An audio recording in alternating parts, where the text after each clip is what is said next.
And now, words of wisdom with Adam Carriker. We're all mature until somebody brings out the bubble wrap. And how appropriate here on Fourth and Pain, the only pro wrestling show to be hosted by an NFL player and a weight loss champion. That's Redskins defensive end Adam Carriker. Holla. I'm former wrestling announcer and weight loss champion Chuck Carroll, and this is Fourth and Pain. Be sure to follow us on Twitter at Fourth and Pain and join us each and every Sunday morning right here, 1067 The Fan. And Adam, I think it's time to let the cat out of the bag. We do this show when we record it. We record it out of the Fourth and Pain studios, which happen to be at your residence in Ashburn.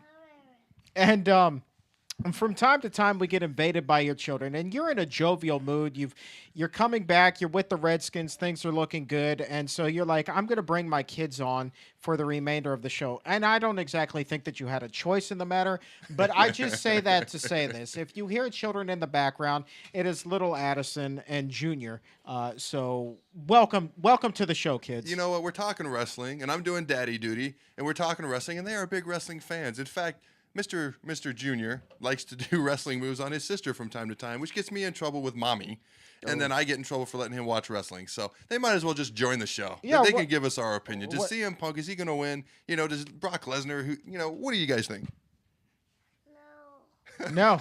I agree. Looks like Taker's going to 21-0, folks. There we go. So we're going to get them set up with their very own Twitter handles, and be sure to follow them as soon as possible. But in the meantime, Adam, let's talk a little bit of pro wrestling shop. Let's talk about the WWE, and let's talk about the big story first. Let's talk about CM Punk. Was it right or wrong for him to interrupt the Undertaker's memorial for Paul Bearer, who died in real life? Was this in poor taste by the WWE? I knew it was going to happen. I called it, and I'll tell you why. Because of what he did when Lawler came back from his heart attack. If you're going to come out and blatantly make fun of Jerry Lawler his first night back on Raw after nearly dying, then it's going to be no different with the death of Paul Bearer. He's going to come out. And I think he actually was paying homage. That's his way of being the ultimate heel now on the show. He was paying homage at the end of the show when he held up the urn, even though he stole it, and that's going to be a big side story now.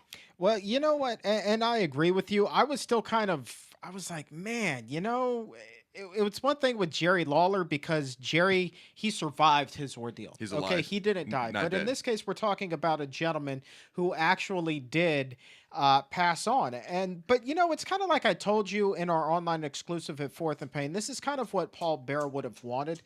He was an entertainer. He was a gentleman that loved this craft and he loved pro wrestling. And for him to know that his death was crafted into a product that he loved so much, I don't think personally he would have had a problem with it. I just think it was a little bit shocking to a number of fans, your little daughter included.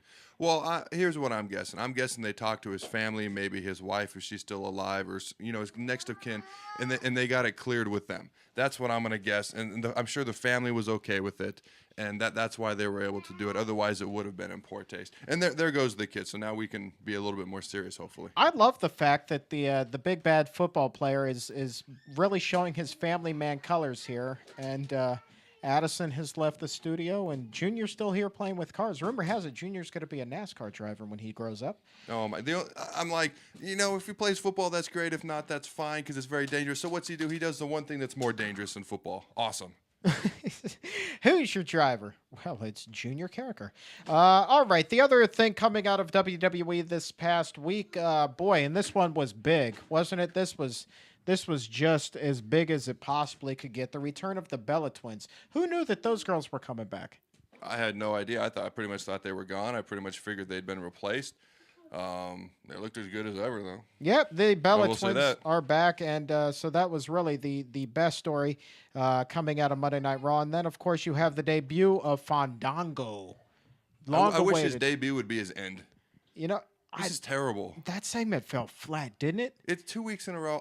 They've been showing the previews of him coming. I don't want to see him come. I don't want to see his match, and I'm glad that they don't pronounce his name right. Keep pronouncing it wrong. I don't want to see this dude. This is stupid. You know what? They actually doomed him by having him come out and interact with Tensai. Yeah, that wasn't great. It's just not going to be good and you know you're destined to fail when you throw him in with the other dancing guys. Now, granted, he's a dancer, they're dancers, blah, blah, blah. But that crowd was dead, and there was nothing WWE could do to kind of lighten it up or show enthusiasm or pipe in sound among the fans in that segment. Man, you could hear crickets for Fandango. Well, you keep wanting to do a show or a segment where we talk about the 5 worst gimmicks in wrestling history. Oh, he would be in that top 5 already. Yep. He had never even wrestled a match. Yep. He would be up there with Lord Tensai, the white Japanese dude. Yep. But yeah, Yep. it's funny because aren't there movie theaters named Fandango? No, it's a movie ticket service, and I happen to have the application on my That's phone. immediately what I thought of. I'm like, what? This guy works for the movie theaters? I don't get it. What time is he showing? Hopefully never again. Ever. Side note, when he did all of his big publicity shots a couple of months ago for WWE, my cousin, she works up in New York. She's a fashion designer, makeup artist. She actually handled his wardrobe and makeup. Really? Is he a nice guy? Well, she didn't say anything bad about him, but Okay. she did say, "Chuck, I don't think this one's gonna last." Well, WWE, they know what they're doing. They've been around forever. They're a billion-dollar company. They couldn't look at this and be like, "Huh, this sucks." Adam, do they know what they're doing? Do they? I don't know. We predicted Taker, CM Punk, Lesnar, Triple H, Rock, Cena 2. You did that one months ago, so maybe they don't. I love WWE and I love pro wrestling, and I will continue to be a loyal follower of their product. But I must say, you got to think about how few big names there are at the top and why we keep seeing those same names. And yet there are like 100 people always on the WWE roster. So if you have a handful of guys, say 5 or 6, that are at the top, that tells me that there's about 90 to 94 other guys that are misses. That's why I say, do they really know what they're doing? Well, then the guys that could be elevated are Randy Orton, or a Ryback. They keep keeping them down. Although Ryback and Mark Henry, I'm digging this little feud that's starting to get going. Have you seen this lately? I did. I saw like with the Rybacks. What's his finisher? Shell Shock. The Shell Shock, and then the World's Strongest Slam. They went back and forth with that on Monday Now night. they're gonna. I like it as a WrestleMania match. I hope they don't ruin it before WrestleMania by having them, do too much beforehand. I'll tell you this: if they ever wanted to rebuild the tag team division, you put those guys in a tag team and just have them bulldoze some people. I could buy that. Yeah, that could work. I could buy that. That could work. They would have to carry the straps for some time and actually get good time on TV as this dominant tag team. But I think that it could work. The other thing, real quick, before we wrap up this segment and talk to Brian Hebner with the other company, what stipulation, Adam, do you think there will be in the Triple H Brock Lesnar match at WrestleMania? Because that's a stipulation. Lesnar agrees to the match, but he says he's only going to do it if Triple H agrees to have it be a stipulation match, and he's not going to say what the stipulation is until after Triple H agrees to face him. Here's my guess. Retirement. If Ooh. Triple H loses, he has to retire. If Brock Lesnar wins, hold on. If Triple H, I don't know what happens if Triple H wins, but if Triple H loses, he has to retire. I can see that. That's what I'm going He's with. about there. I don't think that this will be the last match of his career, but I like your idea. I personally was thinking it was going to be more on the lines of Hell in the Cell type of match, or just a cage what match. What type of match? Okay. A kendo stick match, or a brawl, or no DQ, or whatever kind of match. I don't see Hell in the Cell because they just did that last year with Triple H and Taker. So maybe They did the same thing with Cena and The Rock, but you're seeing that again, aren't you? Well, that's true. I don't think they'll do that again. Maybe, I don't know. It's a good question. I think it's just a retirement match, and maybe it's a falls count anywhere or something. But I think the retirement is the big angle. I think it's the loser has to eat Jimmy John's match.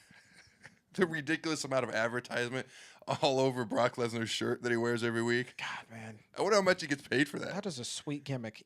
That's more obnoxious than RG3 in his Subway commercials. Oh, that's you. I didn't say that. Well, I didn't get a I want free my sandwich. Subway, though. I I never got tweeted a in for free Subway in sandwich. September, and I still haven't seen it. I haven't. I get eaten hurt, and fresh. what, all of a sudden I don't get Subway? Robert, Jeez. I always sing your praises when you give me a sandwich. I want a sandwich, too. Yeah, he But I wants did a not say sandwich. what he said. Well, He said that. I did that's not. good. You're nice. I'm a I mean just want guy. a sandwich. Yeah, you're a heel. I'm a No, No, I'm a heel. baby face. Yeah, You're just ugly. Yeah, whatever. Anyway, so that's what's happening on WWE, and we're gonna come back on the other side. We're gonna talk about their competitor. We're gonna talk a little Impact Wrestling. Going to be joined by a personal friend of ours and Impact Wrestling official Brian Hebner. This will be very fun. Well, I'm going to be honest with you. I actually enjoy watching Impact a little bit more than WWE right now. Oh. I feel like I have to whisper when I say that because they're the big dogs. Well, we're going to talk about that on the other side and probably get into some Redskins things because the one thing that I know about Brian Hebner, this man loves him some burgundy and gold. Very knowledgeable fan. He absolutely does. Stick around. This here, M. Quattro and Payne.